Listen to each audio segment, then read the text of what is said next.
Дәретхана қағазынан қандай дерт жұқтыратыныңызды білесіз бе? Бәріңізге сәлем. Құрметті оқырман, видео басталмас бұрын каналға тіркеліп, қоңыраушаға басып, қазақ арнасының дамуына өз үлесіңізді қосыңыз.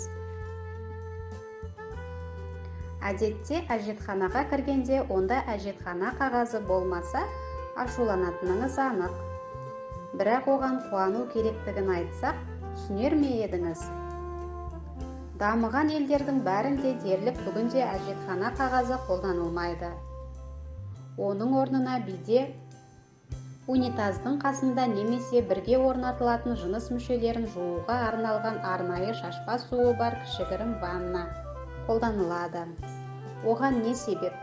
Осы ретте дәрігерлердің жеке бастың тазалығын айтқанда әжетхана қағазын қалай қолдану керектігін де түсіндіргені еске түседі. Әдетте әжетті өткерген соң қағазбен алдынан артына қарай сүрту жыныс мүшелерінің тазалығы мен оған инфекция түсірмеудің әдісі.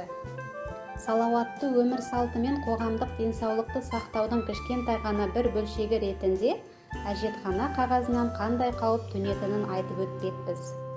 Бұл туралы әлемдік дәрігерлер мен зерттеушілер не дейді? Су мен жуыну әжетті өткерген соң тазалықты сақтаудың ең қолайлы әрі пайдалы тәсілі дейді. Суды қолдану арқылы адам дәрет қалдығынан түгелдей тазара алады.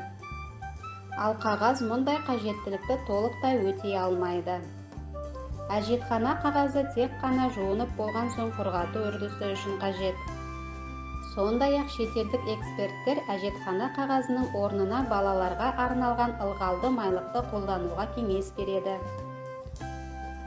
Дәрігерлердің пікірінше, әжетхана қағазымен жиі сүртіну тек ішектің айналасындағы жұмсақ теріні жарақаттауы мүмкін.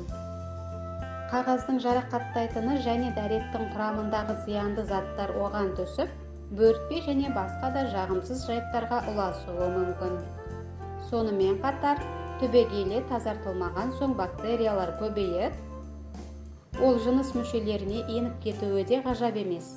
Көптеген жыныс ауруларының инфекция түсуі әсерінен болатынын ескерсек, жыныс және несеп жолдары мүшелерінің дертке ұшырауының бір себебі әжетхана қағазын ғана қолдану екендігі түсінікті болар еді.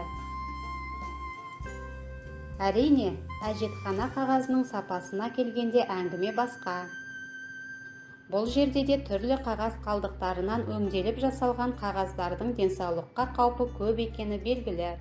Әсіресе, қағаз бетінде таза өңделмеген қалдық бөлшектері бар болса, оны мүлде пайдаланбауға кеңес береді мамандар. Өйткені газет, журнал, кітап немесе басқа да қалдықтардан өңделіп жасалатын болғандықтан, оның бояуы арнайы химикаттар арқылы кетіріледі. Бірақ, толық өңделмеген жағдайда ондағы химикаттар жыныс мүшелеріне түсіп, тағы да зияны тиеді.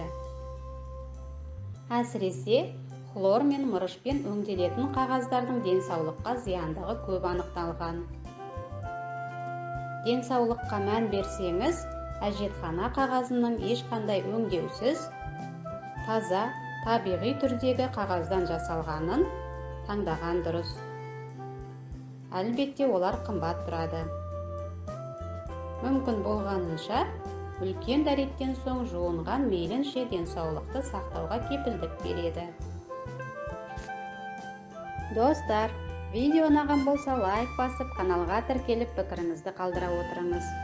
Көңіл бөліп тыңдағаныңызға рахмет. Келесі шығарылым тек сіздер үшін.